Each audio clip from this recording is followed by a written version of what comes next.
喺4000幾年前，文明嘅曙光開始照耀中國大地。喺黃河流域嘅原始部落裏面，誕生咗第一個國家，就係夏。500多年之後，商取代咗夏。到咗公元前11世紀，周王朝又以武力征服咗天下。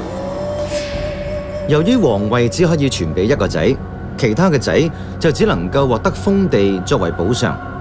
咁樣一代代分封落去，周天子腳下就出現咗幾十個國中之國。亦都因為咁，呢啲屬國之間就開始咗長達500幾年嘅戰爭。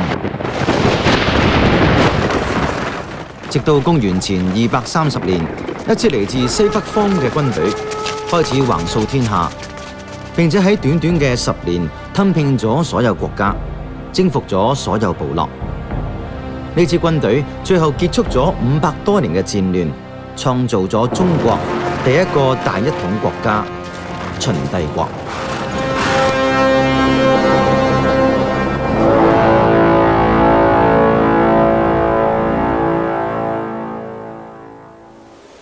呢個係一支創造咗歷史嘅軍隊，但係直至到而家，我哋對佢嘅了解並唔多㗎。佢真實嘅形象仍然模糊不清。究竟佢哋嚟自邊一個民族？祖先又係乜嘢人？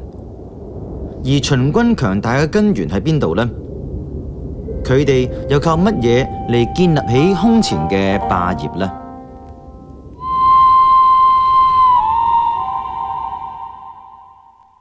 歡迎收睇《復活的軍團》。想了解秦代嘅興衰，秦軍點樣強大，滅六國得天下？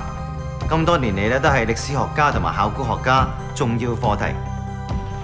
但係由於年代久遠，歷史上咧對於春秋戰國嘅記載描述咧並唔多㗎，往往咧都係靠一啲好簡短嘅記載咧，去感受一下秦人對統一天下決心有幾強。好似《詩經·秦風篇》嘅《無衣》就咁寫啦：喜若無衣，與子同袍；黃于興師，收我戈矛，與子同仇。喜若無衣，與子同澤；黃于興師，收我矛擊，與子偕作。喜若無衣，與子同嘗；黃于興師，收我甲兵，與子偕行。呢段詩經提到幾次喜若無衣，意思就係話呢，邊個話我哋冇衫好着啊？我哋就係着住同一件衫，用住同一個武器去對付敵人，幫君王呢打仗。嗱，正正就係呢種團結嘅精神同埋無分彼此嘅態度啦，幫秦國由偏居其西之地成功立國，最後仲橫掃天下。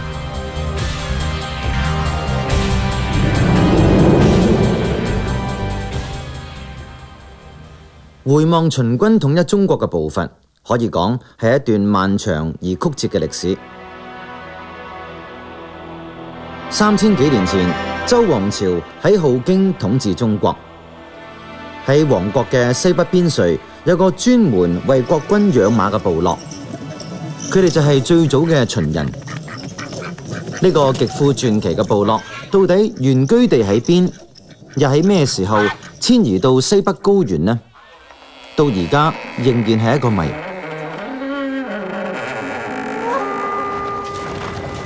公元前771年，嚟自西方嘅游牧部落攻陷咗都城鎬京。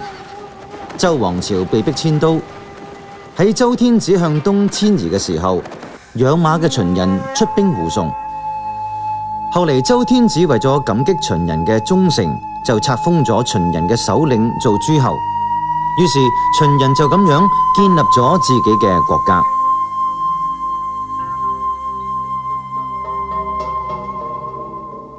咁但係啱啱立國嘅秦人要面臨極其艱難嘅處境。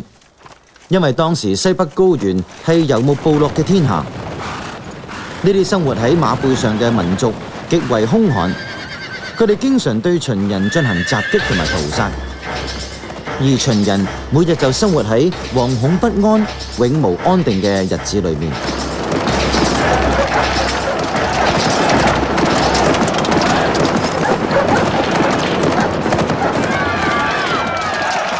據史書記載，秦人嘅幾代先王都係戰死疆場嘅。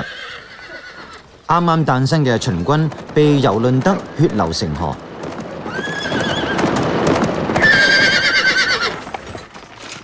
但係呢支頑強嘅軍隊不斷喺逆境中成長。經過200幾年浴血奮戰之後，秦軍終於徹底征服咗強悍嘅游牧民族，統一咗西北高原。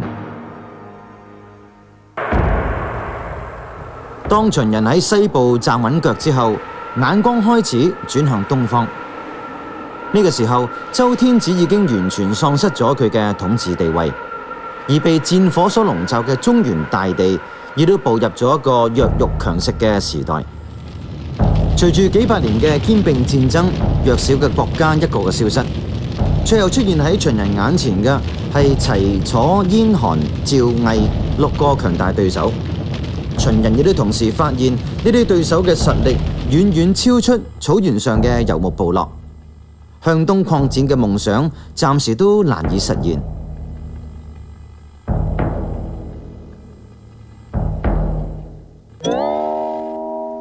直至喺公元前356年，一個名叫商鞅嘅人開始喺秦國推行改革。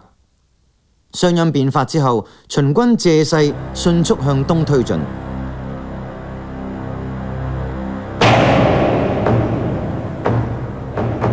魏國係戰國時代第一個霸主。史書記載，魏國軍隊擁有重型鎧甲嘅裝備，亦都出咗名係強悍嘅。但係魏軍仍然成為秦軍第一個犧牲品。93年，秦軍就將24萬魏軍斬首，魏國亦都從此衰落。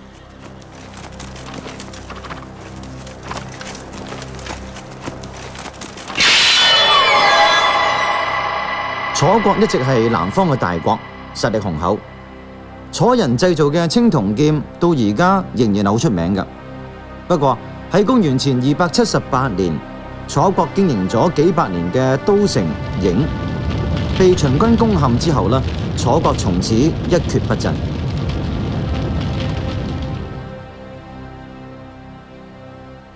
位於北方嘅趙國，由於長期同游牧民族對抗，趙人勇猛善戰。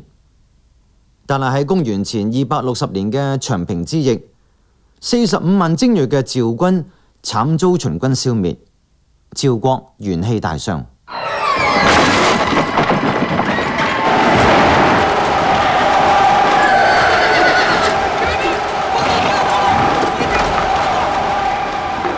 自從商鞅變法之後，強大嘅秦軍利用一次又一次嘅戰爭嚟消耗東方列強嘅軍事力量。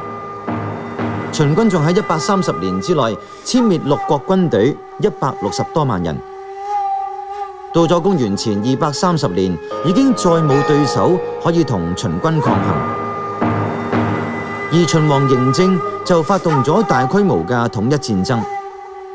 喺呢場為期10年嘅統一戰爭裏面，6國軍隊嘅傷亡總數超過200萬，呢個係非常令人震驚嘅數字。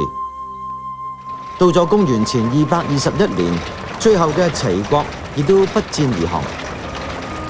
秦軍昂然進佔當時世界上最大嘅城市臨淄，戰國時代結束，秦帝國隨之誕生。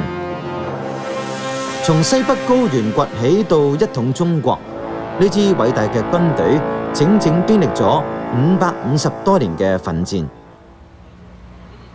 喺今日陝西省嘅咸陽市附近，呢個平台曾經係秦帝國嘅心臟咸陽宮。秦王嬴政當年就喺呢度發號施令，指揮秦軍一統天下。過咗2000多年，咸陽宮已經變成咗黃土堆，而帝國軍隊嘅蹤影亦都絲毫揾唔到。咁究竟呢支係一支點樣嘅軍隊呢？